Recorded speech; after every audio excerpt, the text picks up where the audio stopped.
Steep losses today, with the major indices across the North and the South American experiencing a broad-based sell-off. Amid the heightened investor anxiety in the United States, the Dow Jones Industrial Average plummeted 2,231 points or 5.50%, closing at 38,314.56, while the S&P 500 dropped 5.97% to reach and to tumble 5,000. And the tech-heavy Nasdaq also tumbled 5.82% to reach 15,587.79. These sharp declines reflect growing concern over the combination of factors including the inflationary pressures, also the interest rate uncertainty and potential earning disappointments. The Russell 2000, which tracks the smaller cap, comprises that was also hit hard, falling to 4.37% to reach 1827. In the stark contrast, the CBOE Volatility Index, that is the VIX index,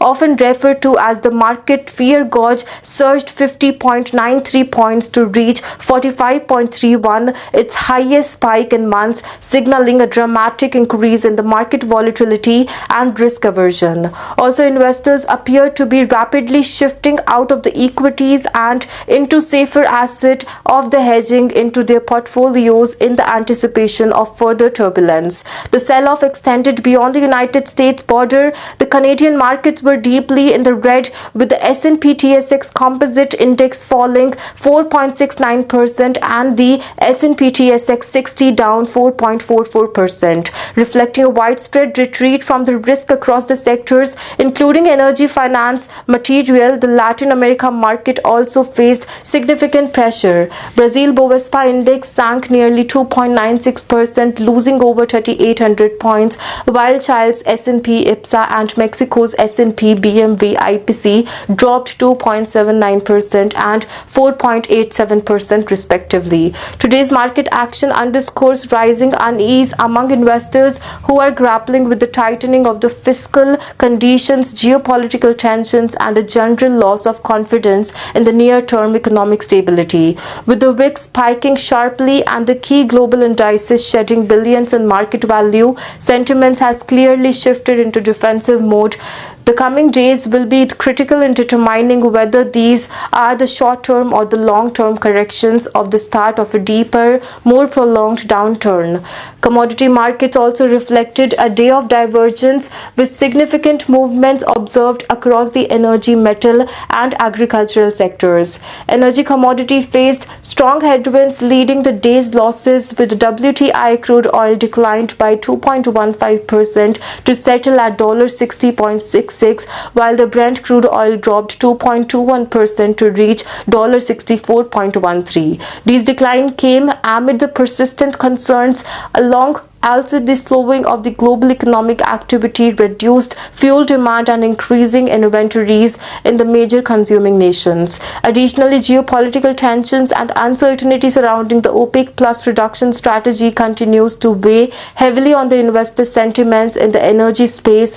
Natural gas followed suit, slipping 1.64% to reach $3.77. Though still within a relatively stable range, it remains vulnerable to seasonal demand shifts and fluctuating storage data. In contrast, the metal segments painted a more optimistic picture. Gold advanced 1.10% to reach $3,068, maintaining its strong position near the upper end of its 52-week range. Investors appear to be rotating into safe haven assets amid the mounting concerns over the inflationary pressures, currency volatility, and broader macroeconomic stability. Also, the silver that posted the strongest gain of the day among the tracked economies and commodities, jumping 4.57% to reach $30.57. This sharp rise may reflect increased industrial demand as well as renewed interest from investors seeking diversification away from the equities and fiat currencies. Agricultural commodities also showed resilience, with the soya beans inching 1.07% to reach $9. The modest rise suggests continued global demand and potential supply constraints due to the weather-related disruptions in the key growing regions. The commodity is hovering close to the higher end of the 52-week range, indicating relative strength in the agriculture sector. Overall, today's performance illustrates a clear contrast between the declining energy prices and the upward momentum seen in the metal and agriculture sector. Market participants appear to be repositioning their portfolios in the anticipation of economic shifts, possibly favoring hard asset and essential over the cyclical commodities tied closely to growth and consumption. As volatility continues to define the market dynamic, commodities will likely remain a focal point for both the hedging strategies and the speculative that plays in the day